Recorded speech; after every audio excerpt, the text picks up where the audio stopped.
Welcome to the Valkyrie. Welcome to a new generation of ships and pilots. Welcome to a battle for our very existence. Welcome to the Warzone.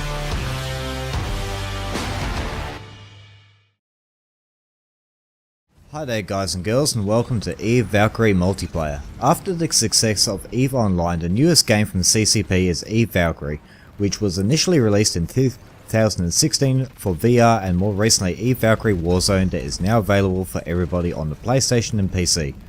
Sorry Xbox, but no love for you today. Maybe soon though.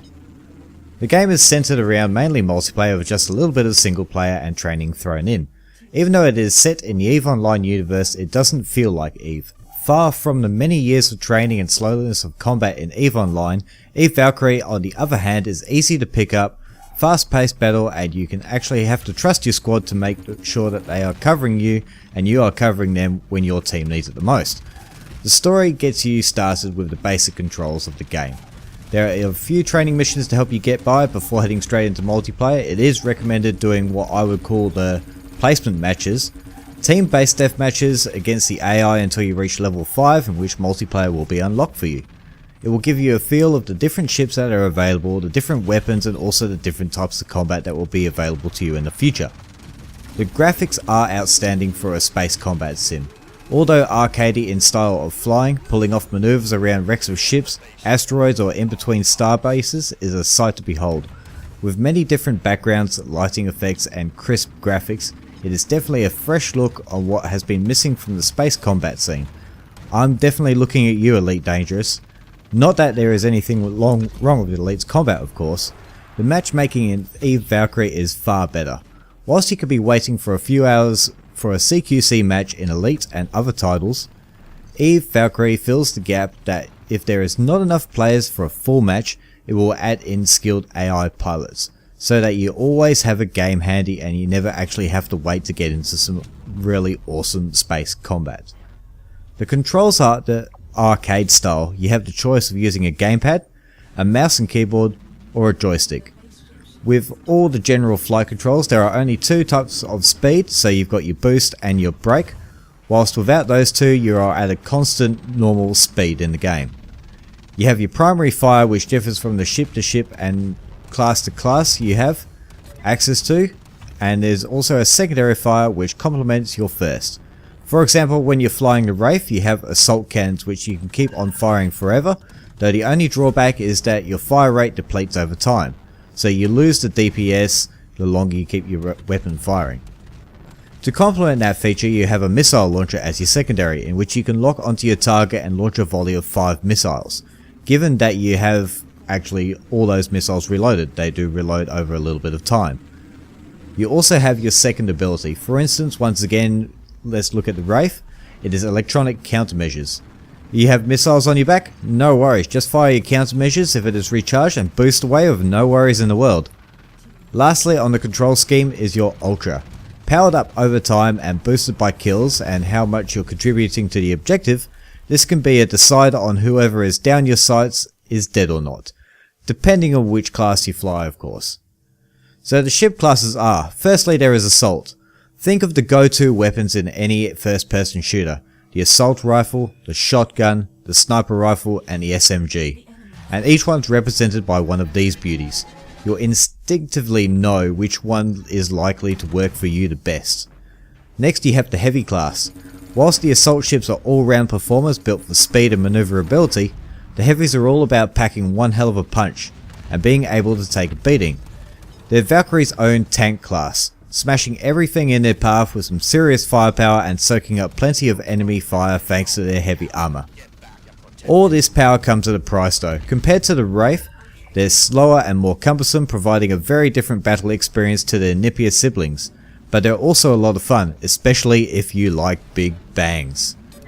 Your support class, so we've already introduced you to the assault and heavy classes. Both of them bring plenty of big booms to any fight, But if you're not so driven by the guns and glory and prefer to take a more tactical position in the battle, the support class might be for you. Make no mistake, supports are handy in the fight.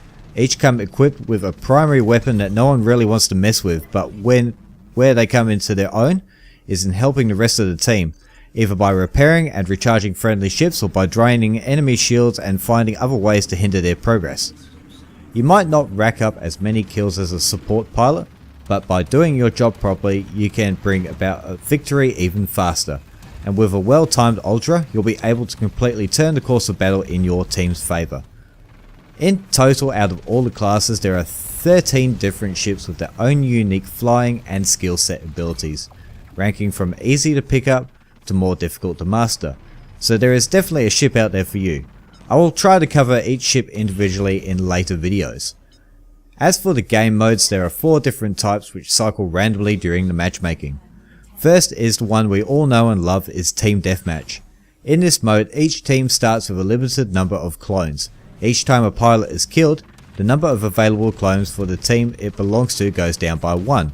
When the team is left with no clones left in their tubes, the battle ends. A timer is also used in this mode. Should the battle take an end before either team's clones are fully depleted, then the team with the most remaining clones is the victor. If each team has the same amount of clones available, then the battle is a draw. Easy enough said. The second is Carrier Assault. The Carrier Assault game mode is a multi-stage battle. In stage 1, each team will deploy drones at power relay stations with the aim of taking ownership over them.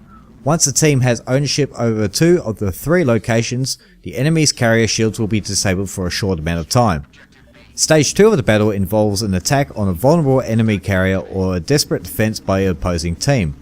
The attackers will target cooling nodes located on the vulnerable carrier, highlighted on the HUD, with the aim of reducing the carrier's defense systems. While attacking these nodes, pilots have to avoid the automated defenses of the carrier as well as aggression from the defending team.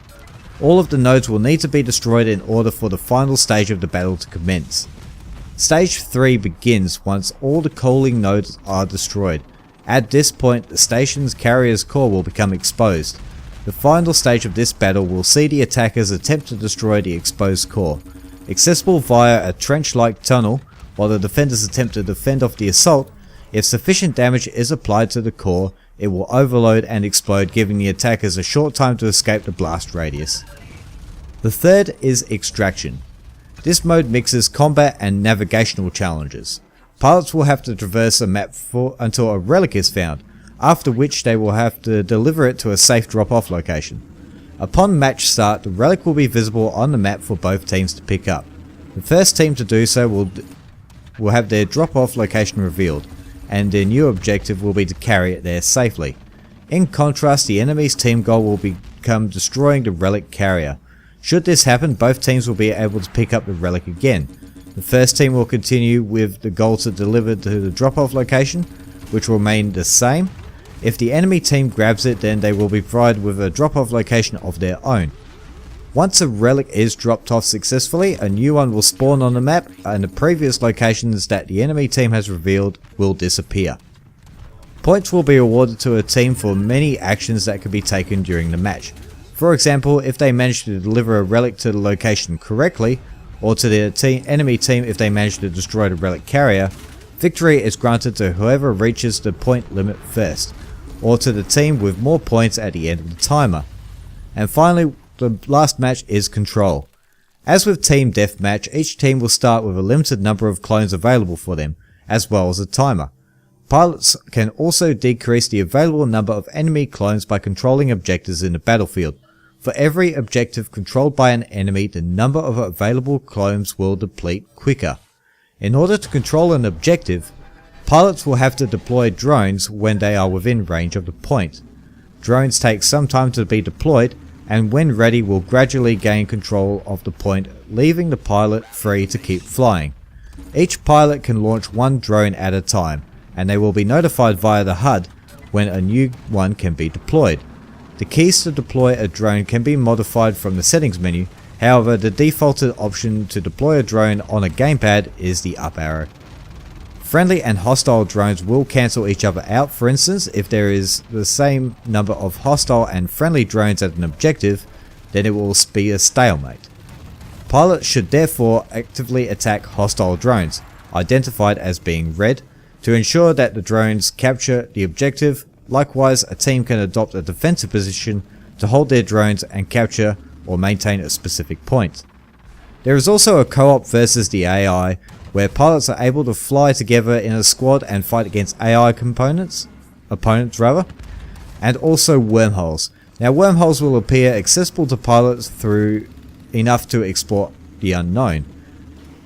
These are multiplayer only events that will put the pilot skill to test, mixing objectives and restrictions to create a unique challenge.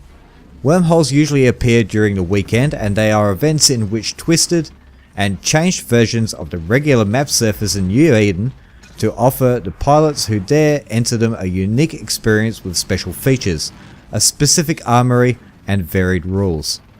So in summary, if you are looking for a fast-paced space combat shooter that is quick to pick up, fun to play either against fellow pilots or team up with a squad and versus the AI, then I highly recommend Valkyrie. Being a veteran of space combat shooters since my first ever game I played back when I was 12 years old in 1997, X-Wing vs TIE Fighter, I can't recommend this game enough. Good graphics? Check. Music definitely sets the mood. You may not have a story, but the multiplayer is there so you can forge your own destiny and become the most revered pilot in New Eden. The content is good for what it is at the moment. There are microtransactions for all the normal things you would expect these days, like XP boosts, skins, and basically any kind of vanity thing that you want. But what the game doesn't have these days, what game doesn't have those these days? You pick up anything these days and it pretty much has one of those things. And it being confirmed that all the updates in the future and the content will be free. So basically, why not pick it up and give it a try for yourself? Just don't take my word for it. Just be sure to ready your ship, and I will see you on the battlefield, pilot. I will leave you with some gameplay that I took today. So be excellent to each other, and keep on partying.